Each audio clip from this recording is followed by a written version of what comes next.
Hello everybody, welcome back to my channel. My name is Taya and today we'll be using the wheel spinner to decide certain aspects of the character we're going to create, like their role or job in my world, their personality traits, their aesthetic, their backstory, and finally their animal companion. And using all of that, we're going to squash it together and we're going to create a character, and hopefully it'll be nothing bad. So grab a sketchbook, get cozy, and let's get right into it. All right, so to start things off, we're going to get their job, which could be like a warrior, a healer, a magician, a thief, and so on. Let's spin and see what we get. All right, hope it's nothing bad. All right, and it looks like we've gotten the merchant. Yeah, you can see merchant. All right, we can totally do something great with this. Our next category is personality traits, which could be like kind of empathetic, sarcastic, and witty, and so on. Let's see what we're gonna get. Honestly, I think a merchant could be anything, And we're getting, oh no, we got cold and calculating. Oh, how am I supposed to do this? Because I only draw happy characters. I don't draw mean characters. This is out of my comfort zone. All right, so this is where it gets scary. The aesthetic. If I get a dark aesthetic, I swear, I don't even know what I'm gonna do because I never draw dark characters. All right. Oh, yes. Regal. We got Regal. Everybody, we can celebrate. We got Regal. We got something good. Yes, we good. Our next stage is our background. I'll give you an example. Grew up in a small village surrounded by nature and close friends, or like a bustling city, or maybe an orphanage, or their parents were traveling merchants, for example. The traveling merchants would actually be very useful in this scenario. So let's see. All right, we've got grew up on the road with performer parents, always meeting new people. Oh, I like this one. This is actually going to be really good. So finally, this is self-explanatory, just like the animal that they're bonded with, basically. And let's see. All right, horse, perfect, actually. Honestly, that is 100% perfect because, they're a trader. They ride on their horse to places. Yeah, okay. Let's get started drawing this. All right, so I can't wait to make this character. So all right, you can't even see what I'm doing right now, but I'm seriously just sketching out basically like the outline, like where the horse is positioned, where the girl is, and all that. So it's like, yeah. So we know she's like cold and like confident, basically. So I kind of had her leaning against her horse because I feel like leaning against a horse is kind of like the depiction of like cool, confident, and like just totally chill. I really like that depiction, so that's what I had her doing. And you can't see it right now, but she's also like tossing coins in the air.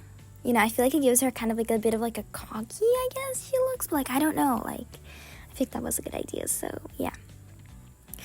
Anyway, so the horse is like a plain horse. Yeah,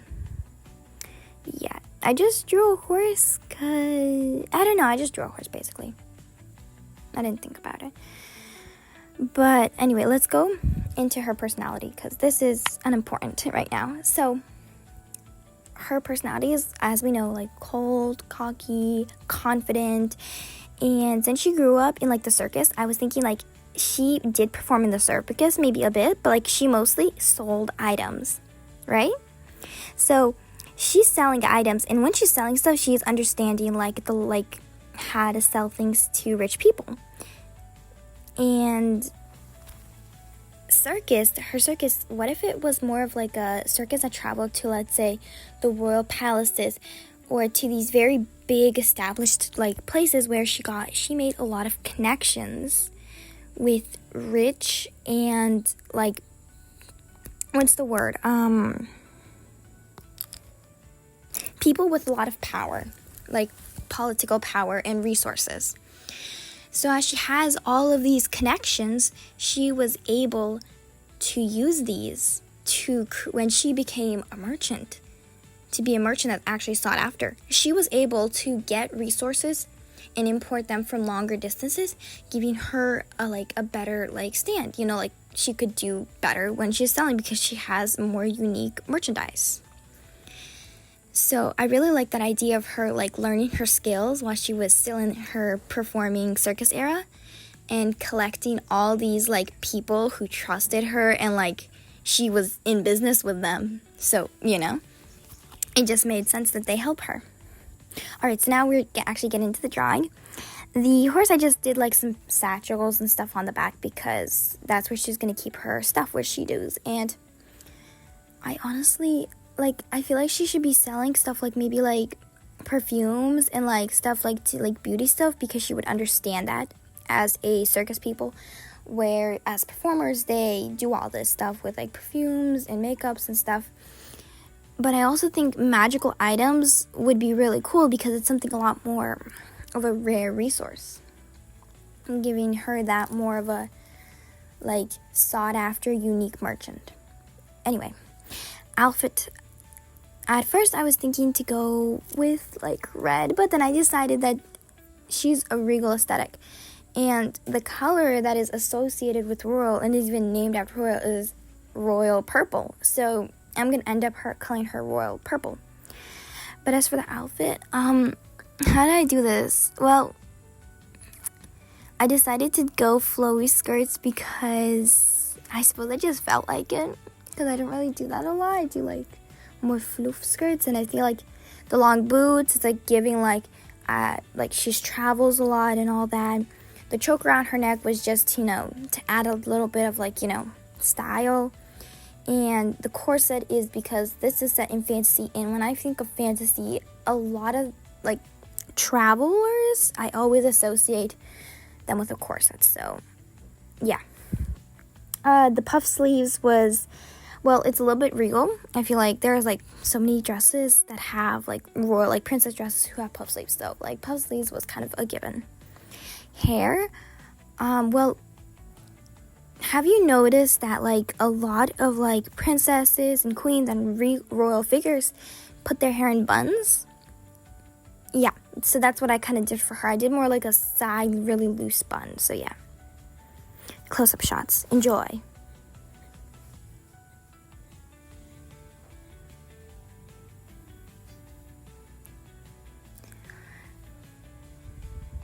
So yeah, now we're going into color.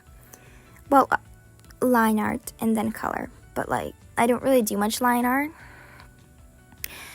Yeah, so it's just really gonna go into color in a moment. And yeah, honestly, I really like the characters. So yeah, I think I'm just gonna stay with her.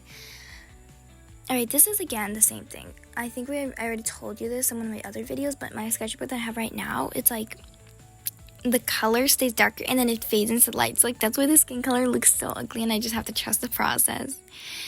Yeah, it was scary. It was scary when I did the skin color and thought I'd ruin it, and then I had to remember. Anyways. Yeah. Eyes, purple eyes. Why? Just purple, because the entire aesthetic color is purple for the whole drawing, so purple, whatever. Why is hair purple?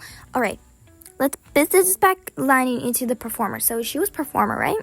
And I feel like performers really have fun, interesting hair colors, but that's just me. So I decided to give her a fun and colorful hairstyle that she, you know, dyed probably. Well, actually, maybe she didn't, but like, I don't know. Yes, so then I added a bit of pink in because I didn't want it to go too boring. And yeah, corset is an original brown, which is very basic, but I just feel like is just perfect. But then I do a brown corset for like seriously every single drawing that I do that has more of an adventure-y feel about it. So yeah. Then I decided to add that like extra little thing because I felt like she was too like open, I guess, and I wanted her to be like a little more like color and stuff. So yeah. Horse. I layered so many colors for the horse because I wanted the horse to be perfect. Because like I didn't want to do a brown horse, but I couldn't really do a colorful horse because that doesn't really make that much sense. So I ended up going with this more like brown horse that has a bit of like a purple tint to it. Like if you really look, if you squint, you can see some purple. So yeah. The gold harness. Not exactly proud of that looking back, but I did what I did. Boots, very simple, just for travel, basic, self-explanatory basically. And just the stuff for the what's on the horse, I just did the purple color scheme and nothing else. So now the names. Her name is Serafina Fiera, and her horse's name is Vespera. I hope you've enjoyed this drawing just as much as I did, because I think we'll be using her more often. Bye!